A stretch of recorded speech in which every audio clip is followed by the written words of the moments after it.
Hello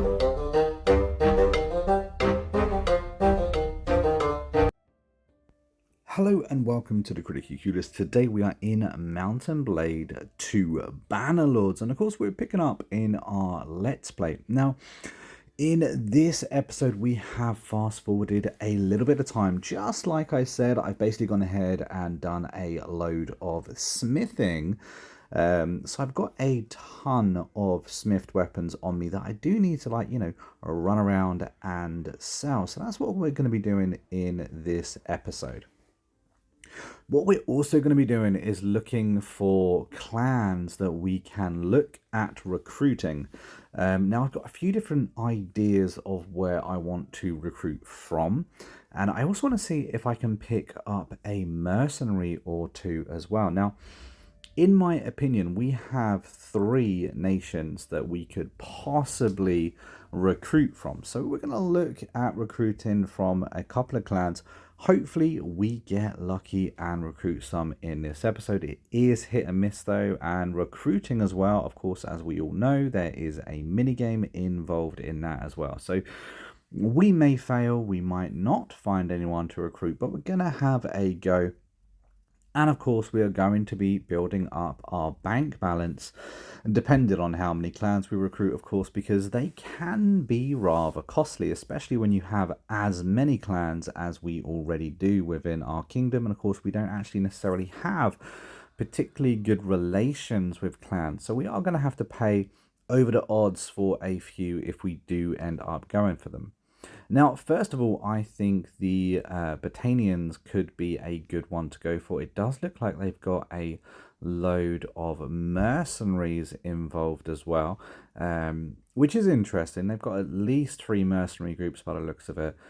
I would like to hire a mercenary just because we haven't hired any mercenaries within our kingdom just yet, and that is something we can do once a kingdom. Now, of course, all of this is leading up to the big war. Of course, we are looking to attack Valandia, and after having a little look at kind of like what Valandia kingdom are made up of, it looks like they do have an incredible amount more troops than us. However, that being said, I would like to say they also have double the amount of castles that we do. They also have more towns than we do. So I'm thinking that most of that power is probably tied up in their garrisons. Now, I could be wrong. I absolutely could be wrong. One thing I do know, though, is that I am currently paying out a lot of money every single day to them. That's money I don't want to be paying out. And that is why we are going to be going at war with Valandia. Now, I'm not looking to conquer anybody because I don't think we're going to be able to do that. But I am looking to win the war and stop handing out all of that cash. Now, once we actually finally manage to do that, they are the last nation that we are currently giving tribute to. So once that is done, guys, we are free. We are an independent kingdom. In fact, we're probably better than an independent kingdom because currently we have a number of nations paying us tribute. So it's kind of cool. We're finally going to be balancing those books. Now, I believe 3 or 4 of my clans are actually my own companions, so I don't have the strongest clans in the game within my kingdom, and that's another reason why I would like to be trying to recruit a few clans. I'm just going through using the encyclopedia now just to kind of see who is where they are. Now, this old dude, I know I've already passed, so we need to go back and see if we can find him. Now, I think that they do actually have a number of towns and a number of castles, so it's possible that all of these lords are already taken, already fully happy. Now, why I will say that is this. Typically, a lord will not join you regardless of anything, regardless of how much money you've got, regardless of your relationship with him, if he has a home. So if he owns land, that being a castle or a town, they will not join you regardless of anything you do. So one of the most important things when it comes to actually recruiting a clan is understanding that you have to recruit someone without a home, because after all, they are looking for a better life with you. So that's a big thing when it comes to actually recruiting someone. There are a number of other factors, that being your kingdom size, your relative kingdom size. So the Britannians are a pretty decent size. They're not the biggest, they're not the smallest. I'd say they're probably a little bit smaller than me, maybe on par. That's why I feel like, because they're smaller than me, there's a small incentive for one of them to pop over. However, it's not going to be that simple. Like I said, if they have a castle, they will not join. Also, if they have, one or two perks, which means that they are loyal, they're probably not going to join for those reasons as well. Also, if they have a truly negative relationship then with you, they're not going to join as well.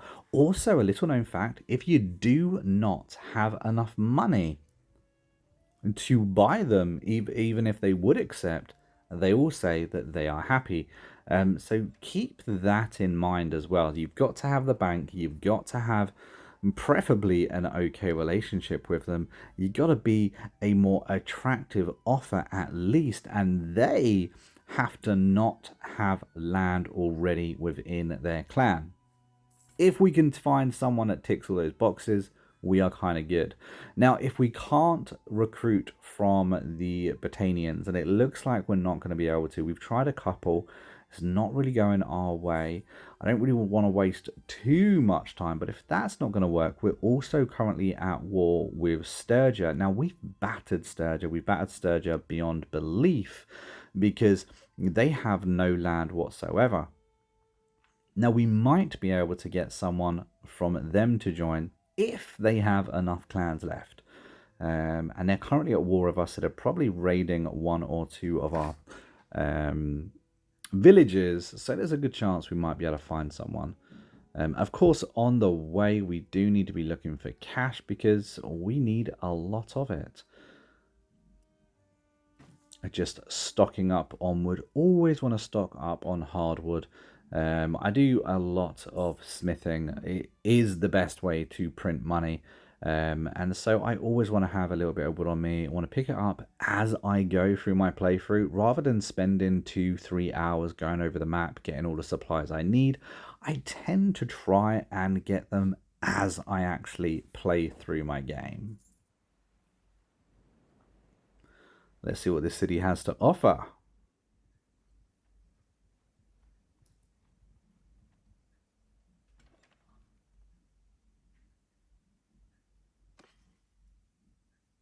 Now, I do know that within my smithing, although it was quite easy to, do my smithing, I had all the supplies already.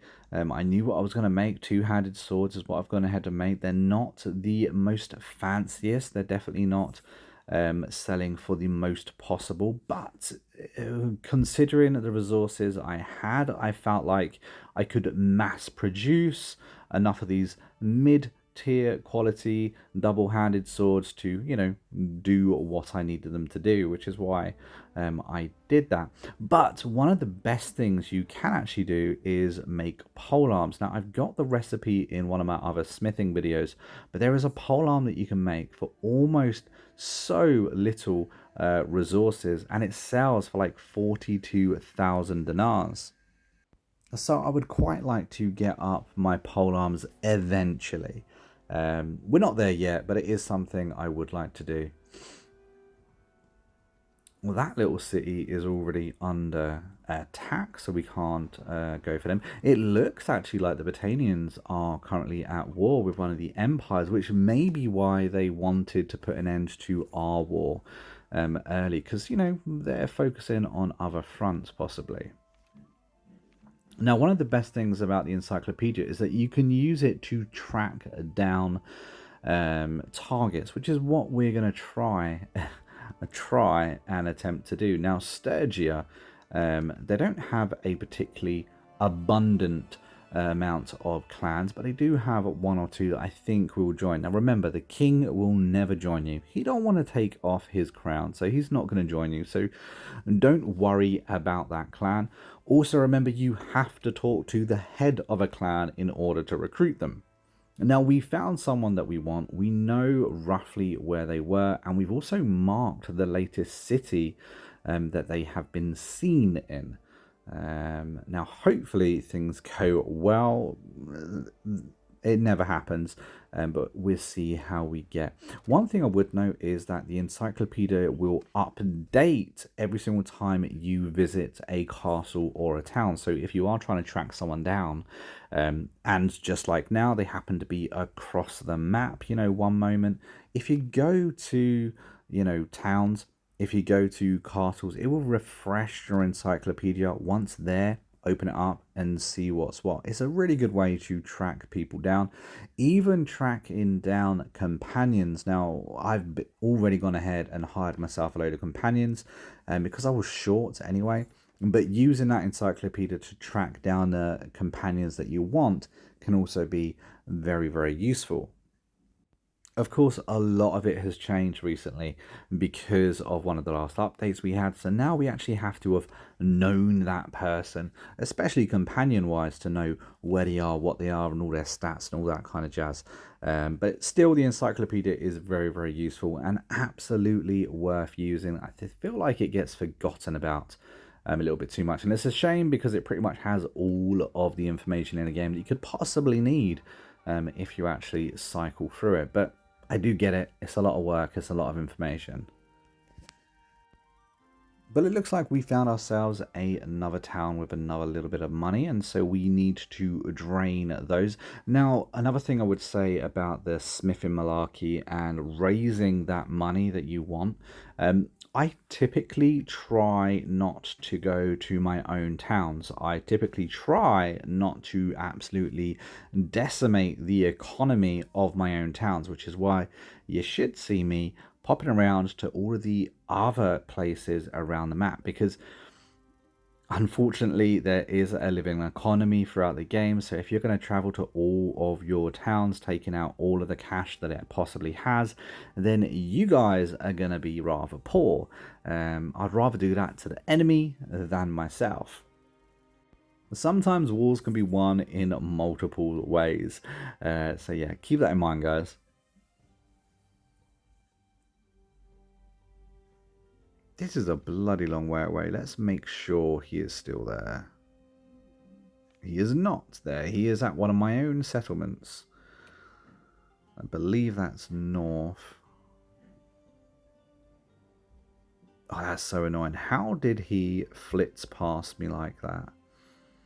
I wonder. I should have visited a castle before. Let's take that marker off. I remember once having before I knew how to play the game, before I knew all the little mechanics of the game, I had a screen just full of those little marks. And so whenever I looked around the map, it would just be full of those white little marks. It would drive me bloody crazy. It took me far too long to realize that you could unmark something that was already marked for whatever reason it was marked for. It's been a while. And I swear I remember seeing this guy's name.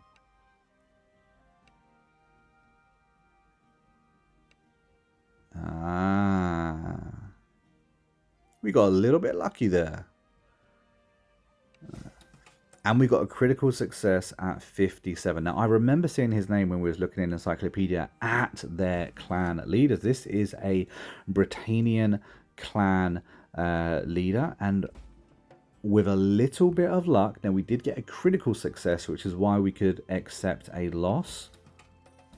There we go. We got it, guys. So we got all 4 boxes ticked, which is absolutely great for us. Now, 4 boxes typically mean that they didn't really want to leave, but they will for the right price.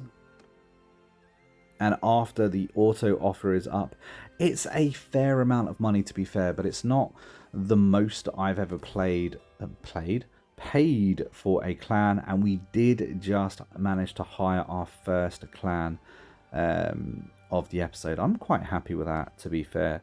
I'm glad that I spotted him as we were going past. So not only have we managed to get ourselves a clan, we've also taken a clan off someone who is our noisy next door neighbours. So I'm quite happy with that, actually.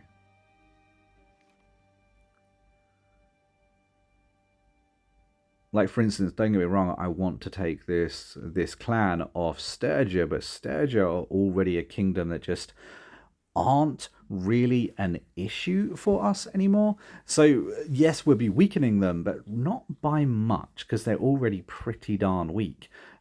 Britannia or Britannians, on the other hand, are strong. You know, they may not be as strong of us for whatever reason, but they are a decent kingdom. Weakening them is certainly a good thing. I mean, don't get me wrong, I would prefer to weaken Valandia, but that just isn't going to happen right now.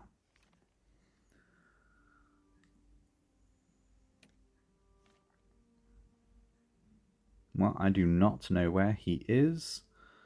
This is problematic.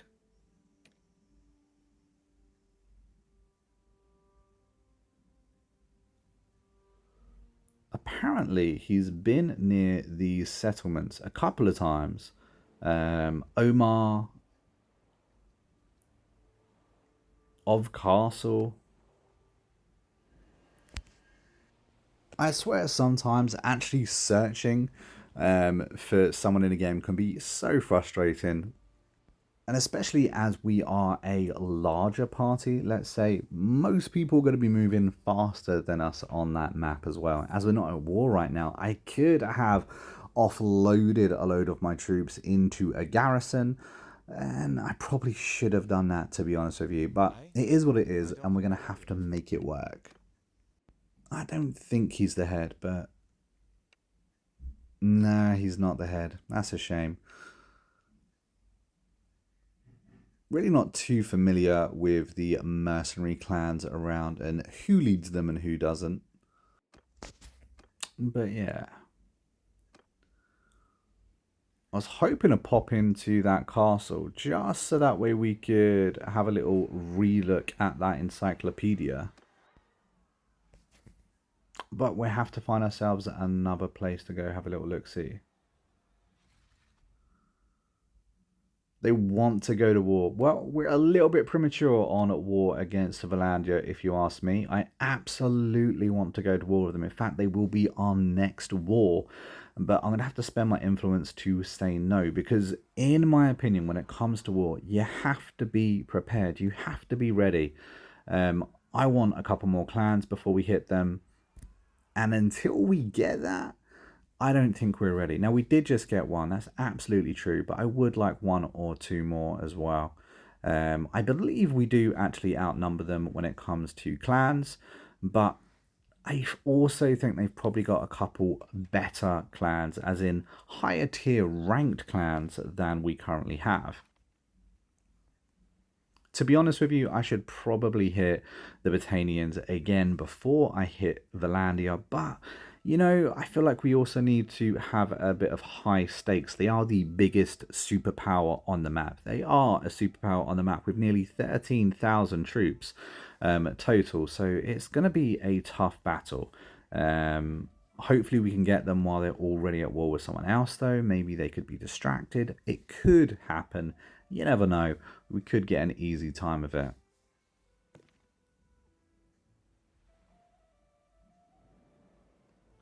I'm about ready to give up on this guy trying to find out where he is. There are a number of them down here, though. I mean, they're very, very small parties. See, she is not a party leader.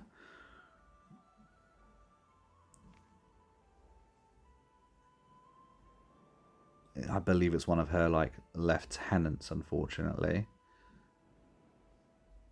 Who is the other one?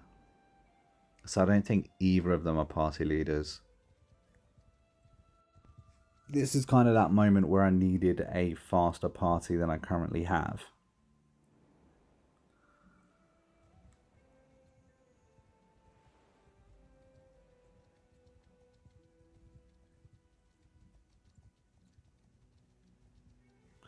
It's kind of funny how they are so smaller parties, though.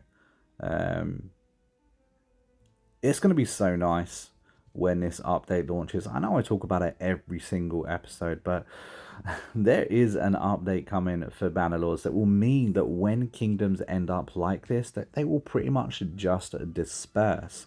It should be a mechanic that's in the game anyway. Unfortunately, it isn't implemented the way it should be.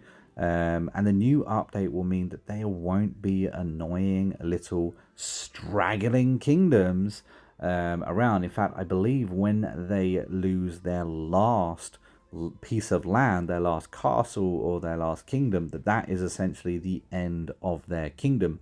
Whether they downgrade it, disband the kingdom, and then you have the relevant clans running around or not, I honestly don't know how that's going to work, as I'm not currently playing the PC beta for it. But it's going to be an interesting one. If anyone does actually play that, let me know how that mechanic works. I'd be quite interested. Ragnar is the leader. I've about given up on that guy. Let's see if we can find anyone else. Just trying to take note of these names and around about where they may be.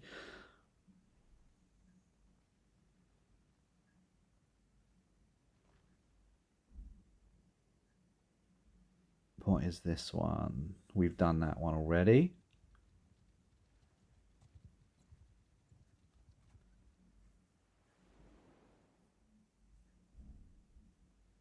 Now, I can't imagine Sturgia are at war with anyone else, so we're probably the only one they're at war with. So all of the little parties should be around our area.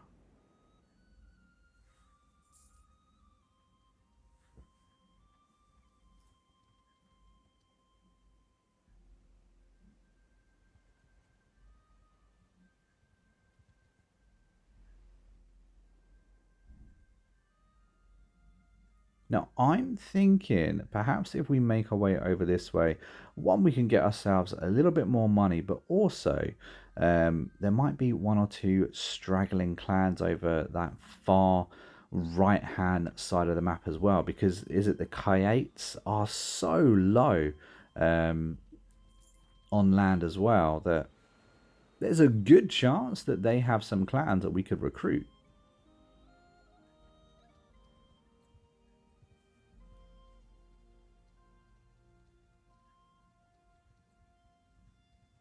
Hold on a minute.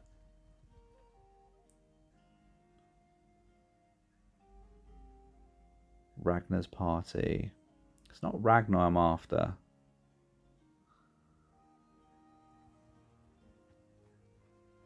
See if we can push them away.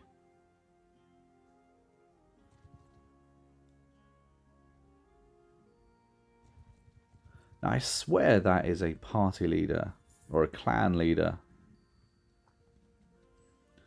Let's have a look.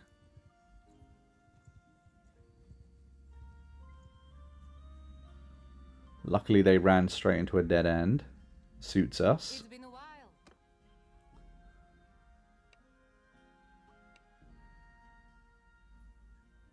Damn. Wrong person. That's a shame.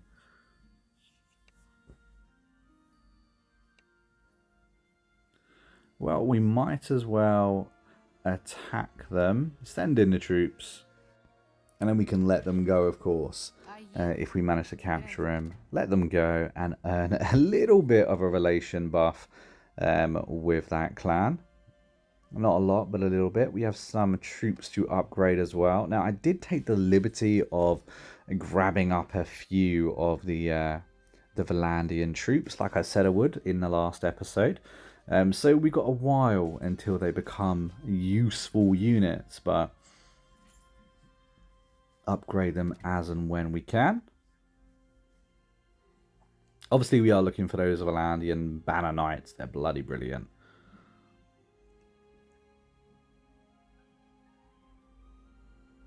Okay, let's keep pushing towards this side of the map.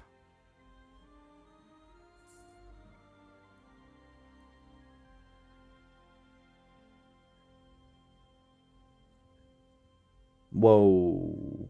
I saw him. The elusive lord. Where is he?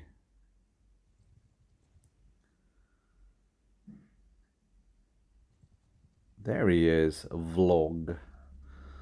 I see you, my friend. See, he only had 11 troops. That's probably why I couldn't catch him.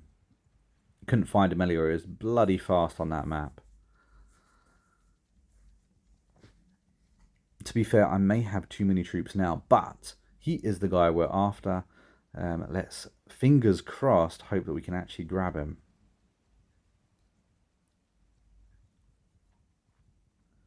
I'm a little bit concerned that we apparently have backup when it comes to grabbing him.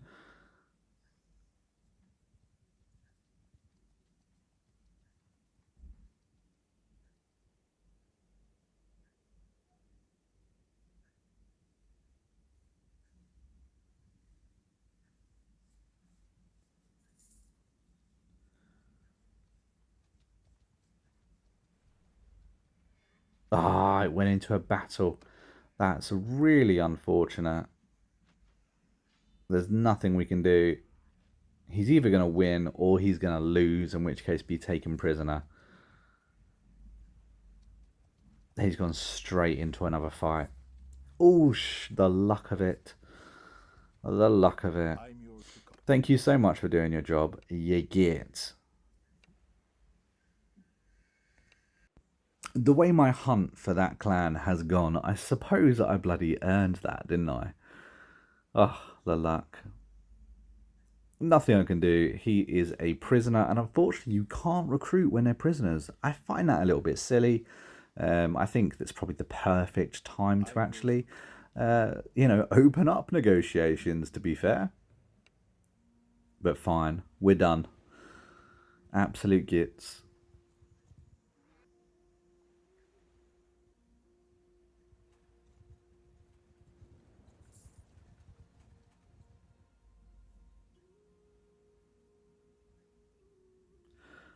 I guess we'll continue pushing up then.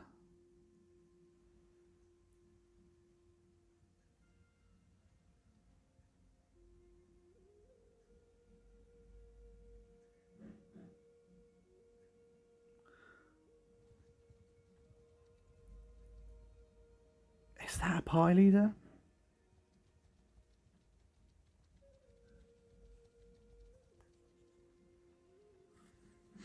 Let me see if we can get him.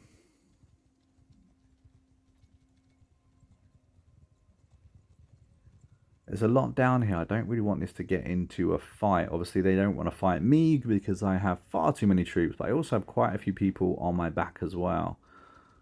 It's been a while. Come on. Yes, what are you saying exactly? You know exactly what I'm saying, my friend. It's going to be your payday. Now, we got a critical success, which is brilliant, and we got another success too.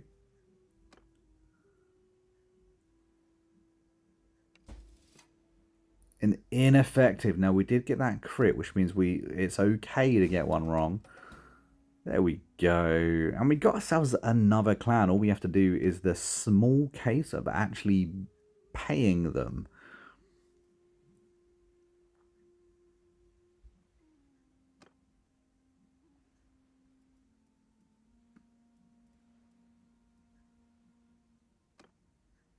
Now that's expensive, considering the guy has absolutely nothing. He has no land, he has no army. That was bloody expensive. But you know what?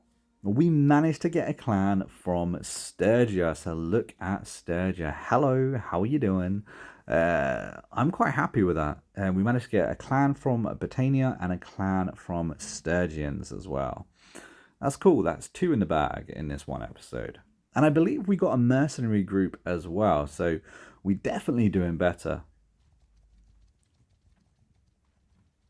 Now, I don't know how long those the mercenaries are actually going to last, because I found in previous playthroughs that, they join you for a little bit and then they just bugger off and go somewhere else. There's not a terrible amount you can do about it.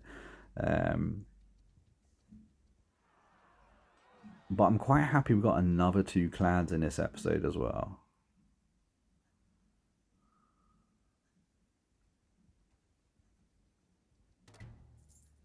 It certainly helps. Don't forget, most clans, that's another 3 parties per clan, you know, so that's an extra 6 parties running around full of troops that we're going to be able to recruit, which is bloody awesome for our armies and the armies that we want to put forward.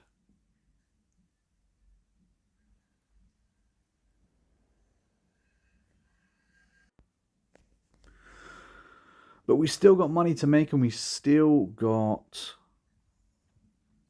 1 or 2 other places where we could possibly recruit from as well.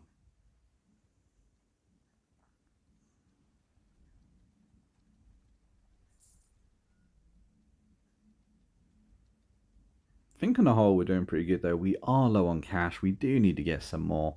That is something we were meant to be doing a little bit more of in this episode, and unfortunately we got a little bit sidetracked going on a wild goose hunt.